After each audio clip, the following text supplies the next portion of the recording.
इस कार्यक्रम के पुण्यार्चक हैं स्वर्गीय पंडित श्री रतनलाल जी बैनाड़ा की स्मृति में बैनाड़ा उद्योग लिमिटेड, आगरा।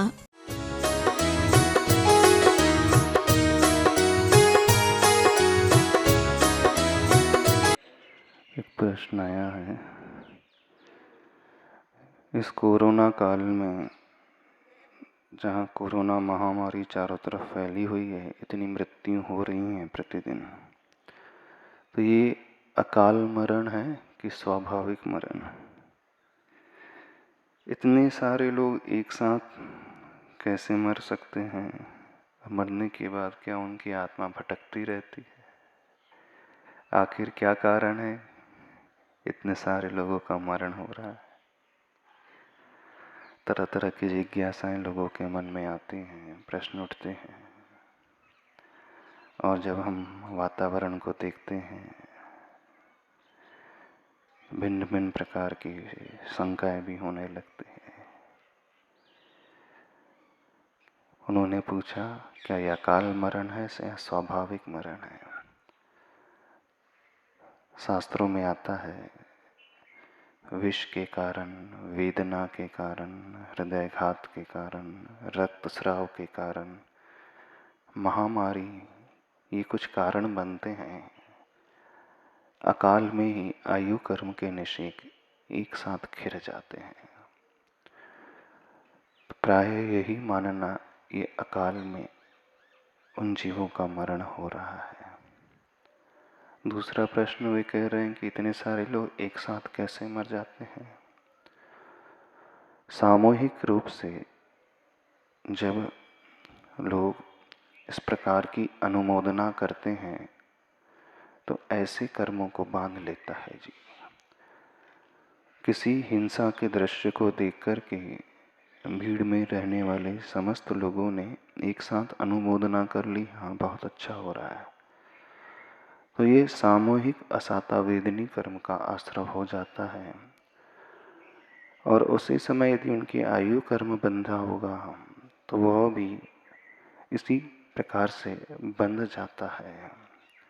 तो ये मूल रूप से जो एक साथ इतने सारे जीवों का मरण होता है, वह सामूहिक रूप से पाप कर्म की अनुमोदना करने से अथवा प्रेरणा देने से अथवा युद्ध आदि में कार्य करने से हो जाता है। इसमें कोई बात नहीं है। फिर वो कह रहे हैं, जो ऐसे मरण को प्राप्त हो जाते हैं तो क्या उनकी आत्मा भटकती है? जैन सिद्धांत कहता है, इस संसारी प्राणी की आत्मा कभी भी शरीर के बिना रह ही नहीं सकती है, भटकने का सवाल होता ही नहीं है। मरने के पूर्व वह अन्य आयु को अवश्य बांध लेती है, और जैसी आयु उस जीव ने बांधी होगी, उस जगह जाकर के उस गति में उसका जन्म हो जाता है। तो जब तीव्र दुख के साथ प्राण निकलते हैं तो यह अशुभ योग माना जाता है। मन संबंधी भी अशुभ योग हो जाता है, वचन संबंधी भी अशुभ योग हो जाता है, और काय संबंधी भी अशुभ योग हो जाता है। आचार्य उमा स्वामी महाराज श्री कहते हैं, शुभ पुण्यस्य शुभ पापस्य। अशुभ काय योग और वचन और मन योग से पाप कर्म का आश्रय होता है। तो ये बात ध्यान रखें, सभी लोगों से कहना है, हम अपने मन वचन और काय की क्रियाओं को, जिसे शास्त्रों में योग कहा जाता है, मन वचन और शरीर की फिजिकल एक्टिविटीज़ को इस प्रकार की बनाने की कोशिश करें कि हमारा परिणाम अशुभ की ओर न हो। अशुभ क्या कहलाता है? किसी को मारने के विचार करना, किसी से ईर्ष्या करना, ऐसी भावना करना, द्वेष की भावना करना, अहित हो जाए ऐसी भावना करना, उसका नुकसान हो जाए ऐसी भावना करना, उसका नाम खराब हो जाए ऐसी भावना करना, तो ये अशुभ मनोयोग कहलाता है। कठोर वचनों का प्रयोग करना, अपशब्दों का प्रयोग करना, मर्म भेदी वचनों को बोलना, शूल की भांति चुभने वाले ऐसे शब्दों का प्रयोग करना, ये अशुभ वचन योग कहलाता है। और अशुभ का योग जो होता है, किसी को मारना, पीटना, अहित करते चले जाना, ये अब्रह्म आदि का सेवन करना, जो 5 पापों में हिंसा, परिग्रह, अब्रह्म मूल रूप से अशुभ का योग में आता है।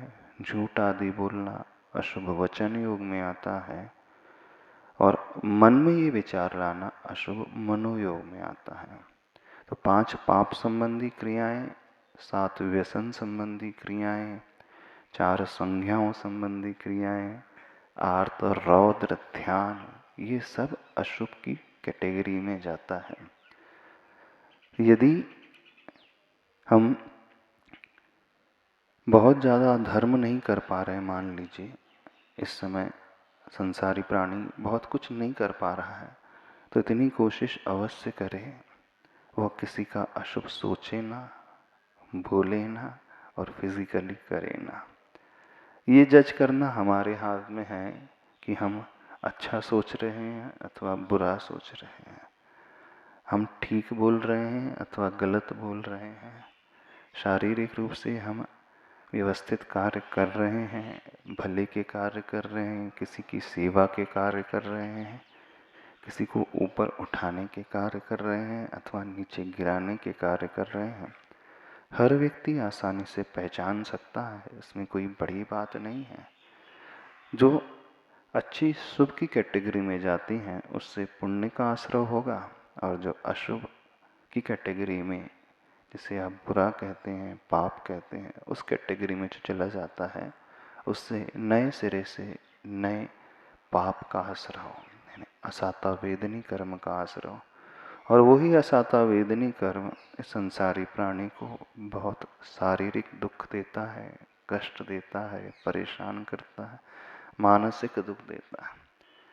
तो यदि हम सुखी रहना चाहते हैं, बड़ा सरल सिद्धांत है, दूसरों को वो देना सीखो, अपने आप हमें मिलेगा।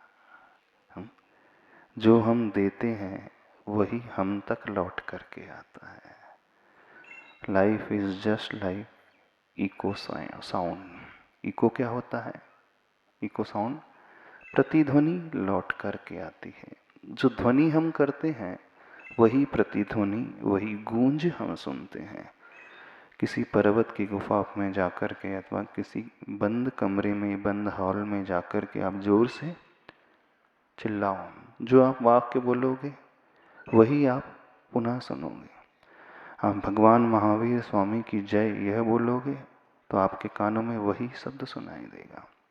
आप ये कहोगे कि मैं तुमसे प्रेम करता हूँ, मैं संसार का कल्याण चाहता हूँ, सभी जीवों का भला चाहता हूँ, तो लौट करके भी आपको यही शब्द सुनाई देगा। और जब आप ये कहोगे कि मैं तुमसे हेट करता हूँ, घृणा करता हूँ, ईर्ष्या करता हूँ, गाली मुख से निकालोगे तो लौट करके भी गाली ही आएगी। तो जीवन बिल्कुल इको साउंड की भांति होता है।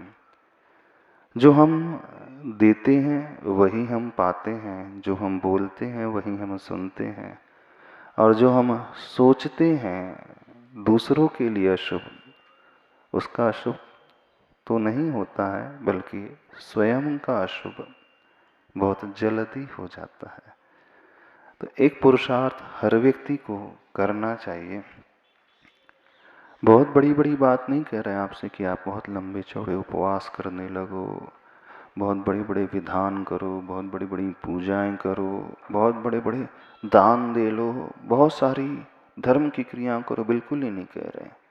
बस इतना कहना चाह रहे हैं, जो भी आप कार्य करते हो अपने जीवन में, XYZ, चाहे छोटा चाहे बड़ा, चाहे घर गृहस्थी का, चाहे व्यापार का, ऑफिस का, समाज का, जो भी कार्य कर रहे हो, बस सोचना इसमें कितना अशुभ है और कितना शुभ है।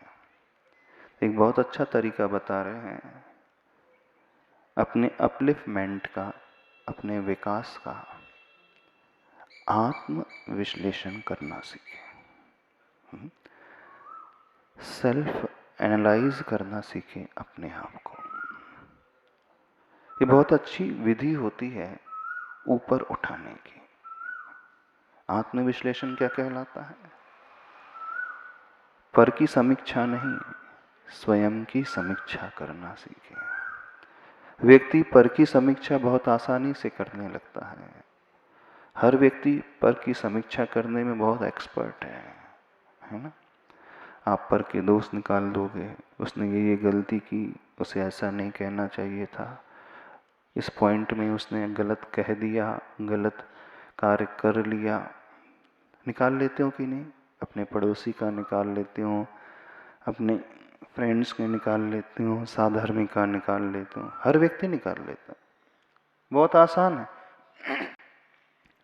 दूसरों का एनालिसिस करना बहुत इजी है ना? हर व्यक्ति जानता है कहाँ व्यक्ति अच्छा काम कर रहा है, कहाँ गलत कर रहा है।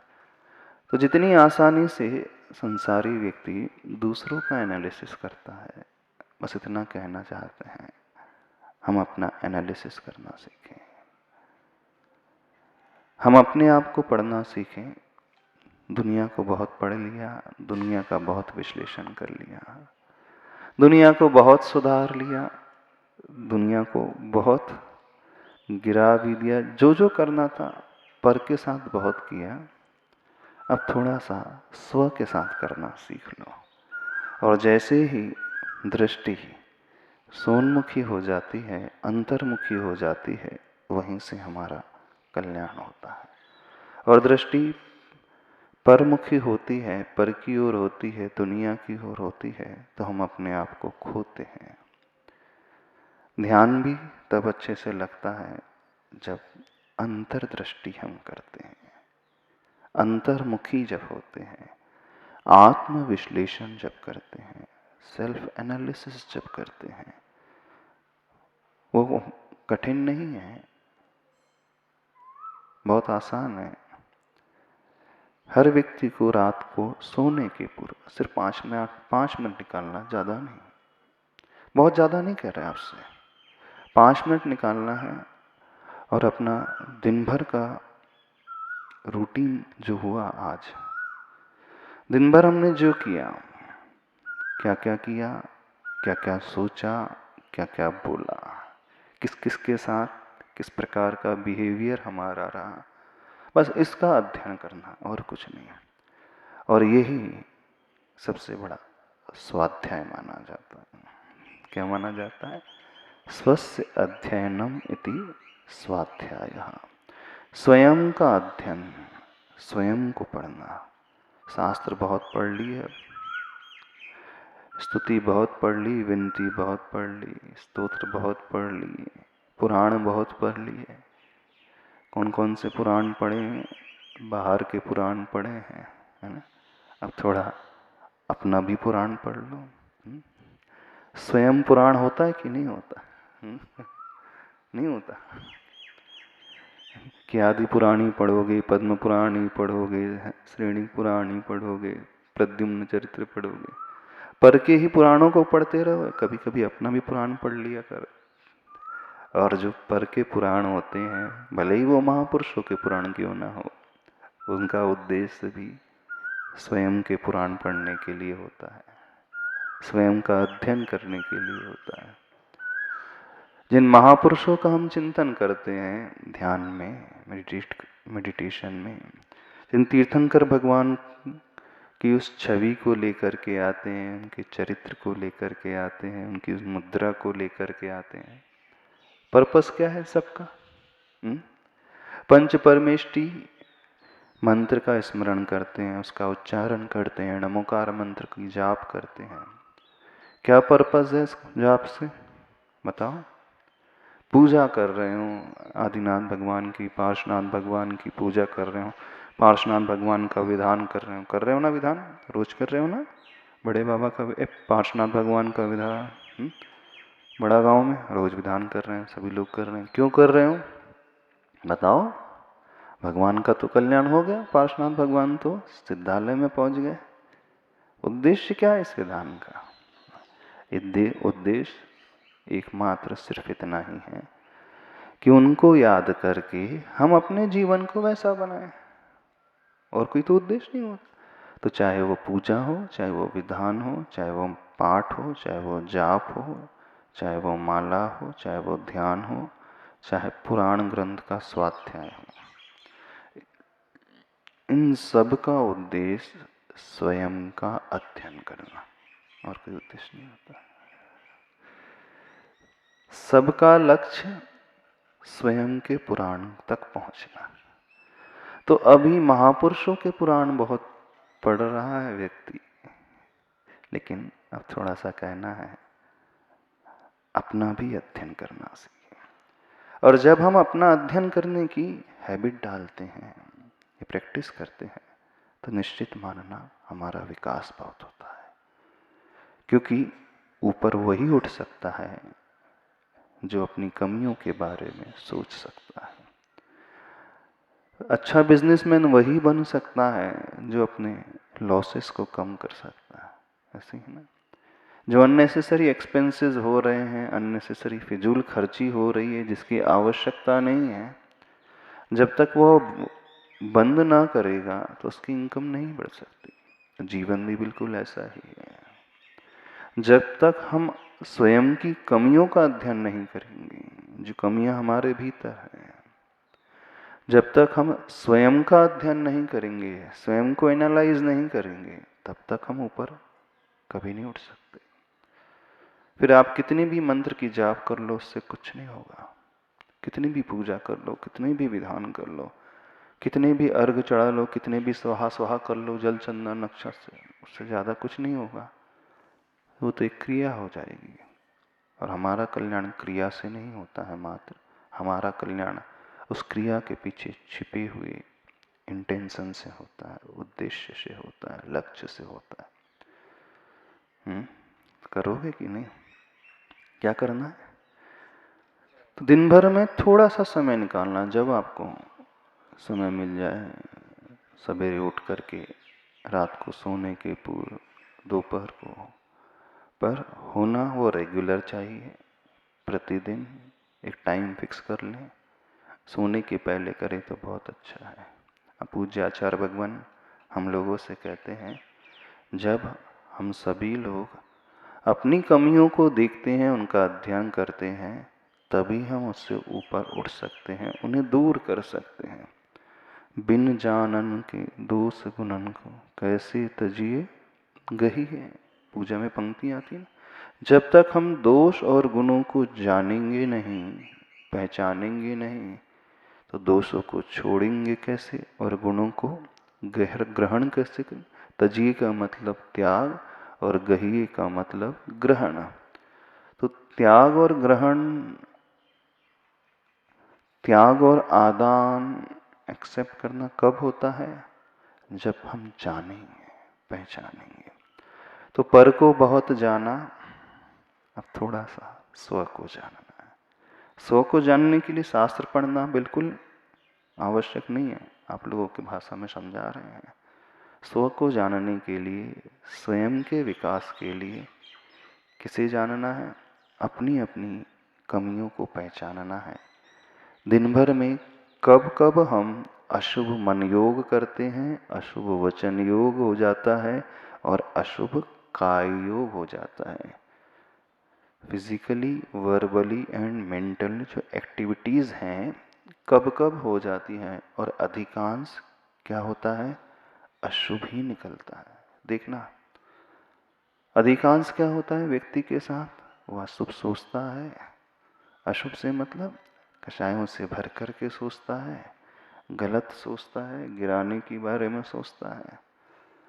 तो उसे छोड़ करके शुभ का चिंतन हो, शुभ हम बोले और शुभ हम करें, बस इतना करना शुरू हुआ, फिर सब कुछ बदल जाएगा। यही तो उद्देश्य है ध्यान करने का, और क्या उद्देश्य? और कोई बड़ा उद्देश्य नहीं।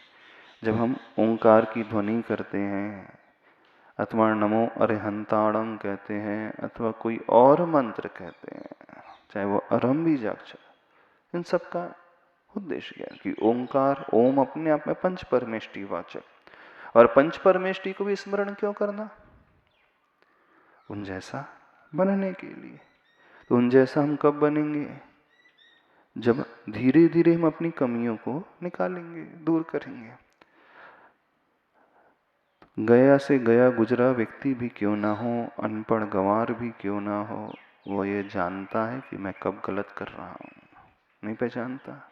हर व्यक्ति जानता है मैं कब गलत बोल जाता हूं, कब गलत सोच जाता हूं, कितना गलत सोच लेता हूं। हर व्यक्ति जानता है। तो अधिकांश समय व्यक्ति का अशुभ में बीतता है और इसके द्वारा सबसे ज्यादा नुकसान क्या होता है? तो पाप कर्म का आश्रय, असाता वेदनी आदि कर्म का आश्रय होता है। और जब इस कर्म को वो कमा लेता है तो इसका उदय आने पर उसका फल उसे भोगना पड़ता है। तो जब सामूहिक रूप से ऐसे पाप की अनुमोदना व्यक्ति करता है, तो जैसे आज महामारी काल में इतने लोगों की जान जा रही, तो कैसे हुआ?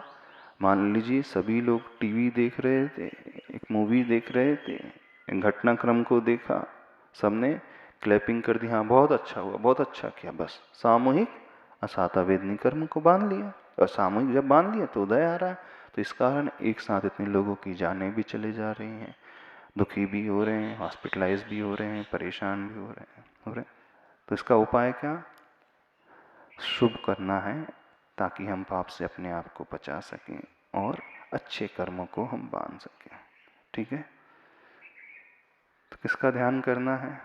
अब थोड़ा सा आज अपना अपना ध्यान करना है ना। अब भगवान का ध्यान नहीं करना है, अपना ध्यान करना। कैसे ध्यान करोगे? अच्छा, भगवान का ध्यान करना आसान है कि स्वयं का ध्यान करना आसान है? बताओ किसका? हम स्वयं का ध्यान करना बहुत इजी है, क्योंकि हम अपने आप से कभी रहित होते नहीं।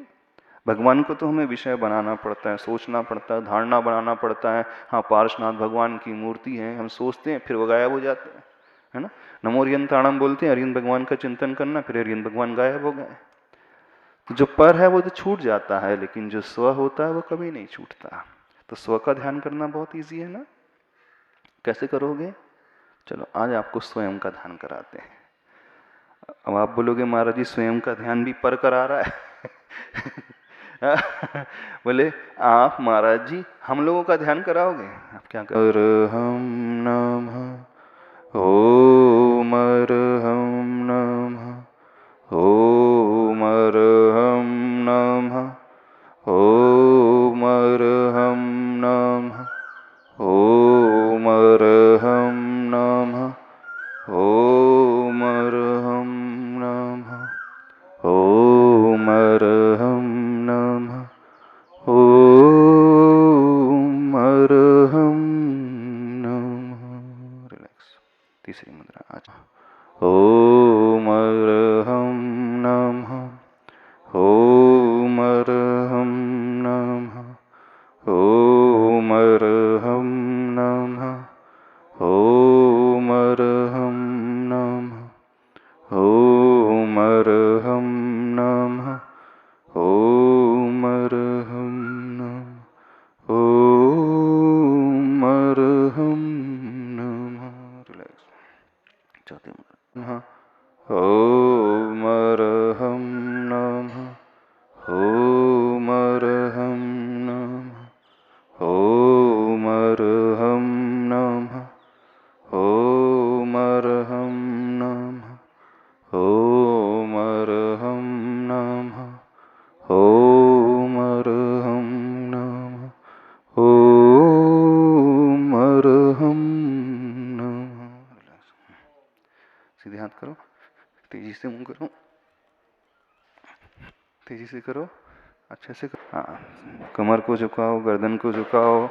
ओम हम नमः ओम हम नमः ओम हम नमः ओम हम नमः ओम हम नमः। रिलैक्स।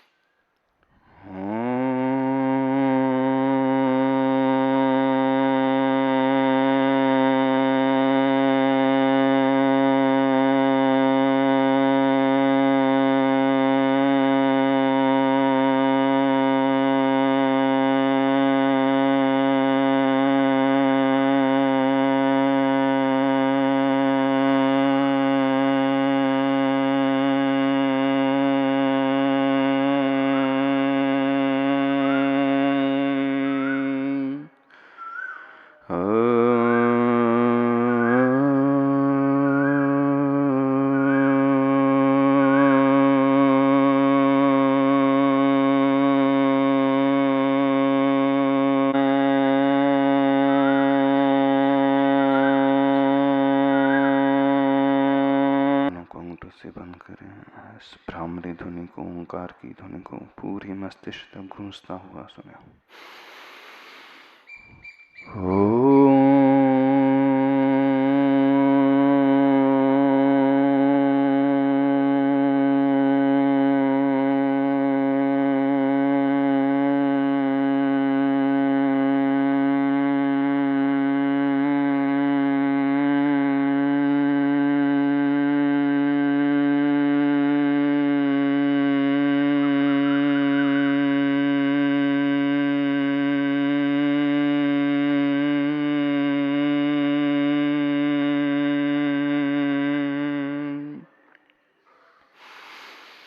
छोड़ते हैं।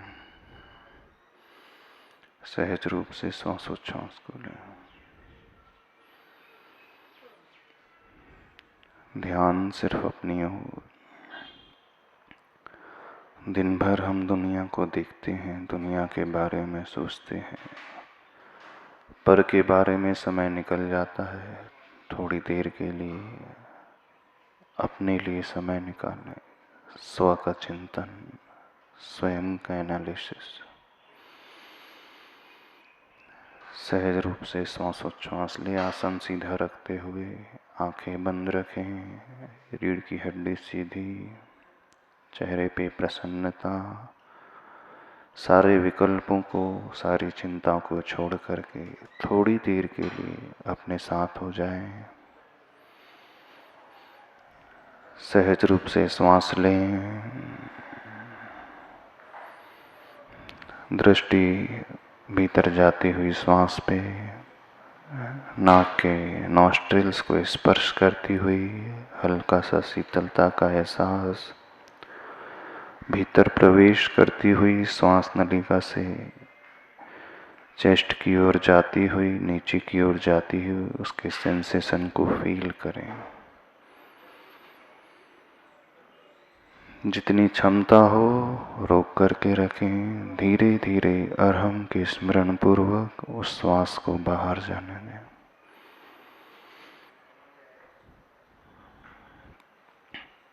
धीरे धीरे उस ओम बीजाक्षर की ध्वनि को करते हुए अपने मन को सिर्फ अपने भीतर लाते हुए, बाहर से सारे संबंधों को छोड़ करके सिर्फ अपने भीतर लाएं।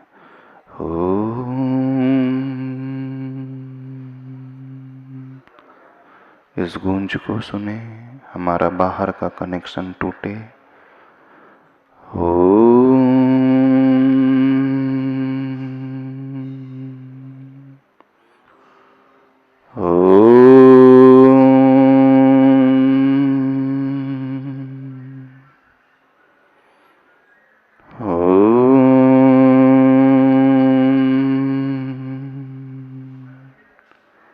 सभी लोगों को अब सिर्फ अपनी दिनचर्या के बारे में सोचना है।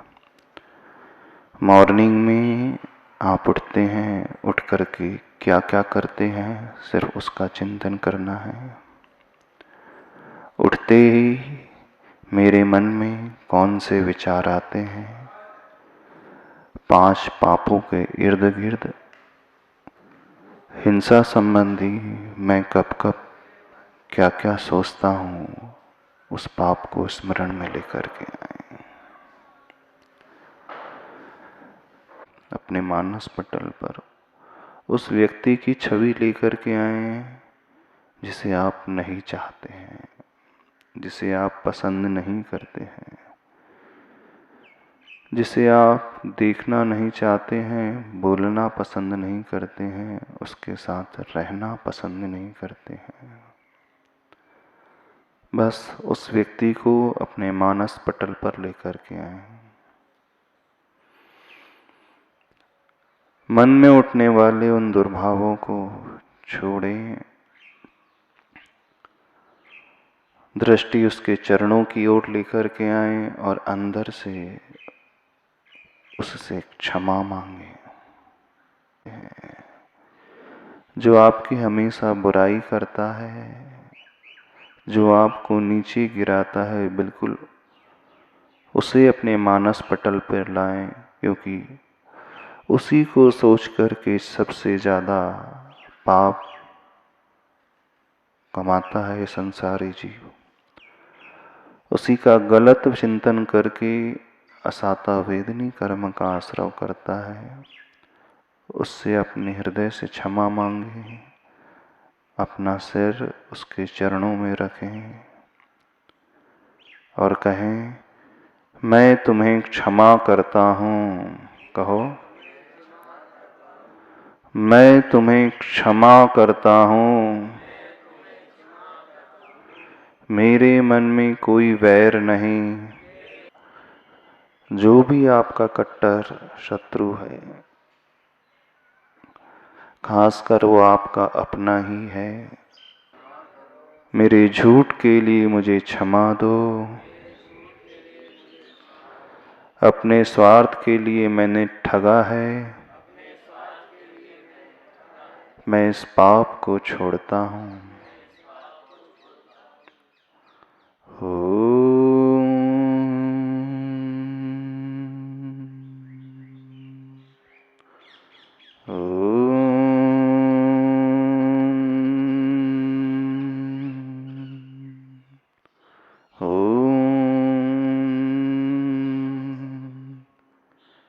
उस कुशील संबंधी पाप का स्मरण करें।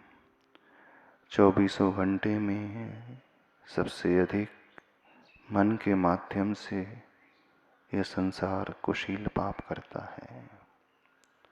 प्रभु के चरणों में अपने आप को निर्मल बनाएं, अपनी दृष्टि को निर्मल बनाएं।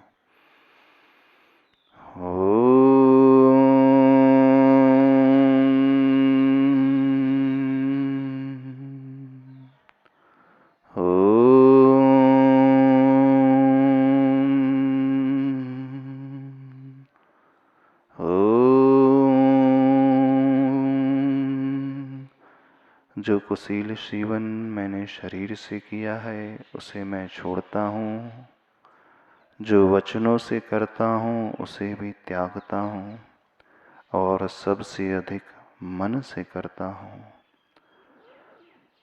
प्रभु, मैं आपके चरणों में छोड़ रहा हूँ। बिल्कुल अपने हृदय को सरल बनाओ, निश्चल बनाओ।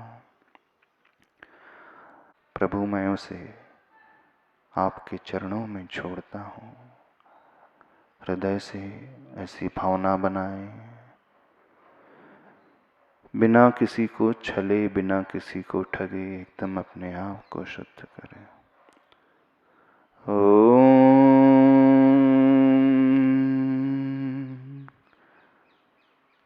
जब से मैंने होश संभाले हैं तब से न जाने कितना अशुभ मनोयोग किया है, न जाने कितने कठोर वचनों का प्रयोग किया है, किसी को चोट पहुंचाई है अशुभ बोल करके, गलत बोल करके। न जाने शरीर के माध्यम से कितने जीवों की हिंसा की है। आसक्ति को धीरे धीरे छोड़ते चले जाएं।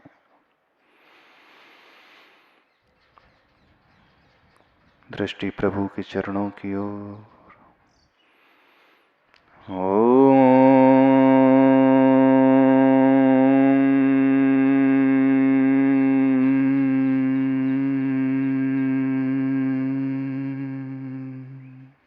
हाथों जोड़े, हृदय के निकट लाएं, मंगल भावना से अपने आप को भरें। कुछ हो या ना हो, कुछ हो या ना हो, मेरे मन में पाप ना हो। बोलो, प्रेम भाव से, क्षमा भाव से, प्रेम भाव से, समता में मेरा स्वभाव हो। ऐसे गुरु की भक्ति नित हो, ऐसे गुरु की भक्ति नित हो। कुछ हो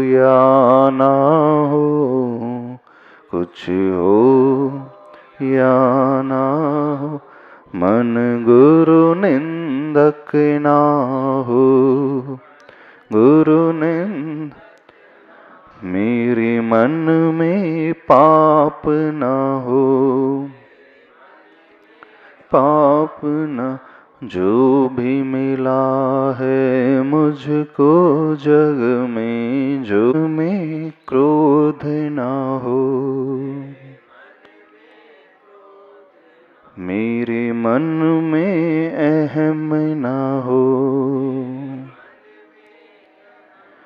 मेरे मन में छल ना हो, मेरे मन में मान ना हो, मेरे मन में भय ना हो। हम परम शांति, ओम अरहम परम शांति, ओम अरहम परम शांति। दोनों हथेली को रगड़कर पूरी ऊर्जा को, शुद्ध ऊर्जा को अपने शरीर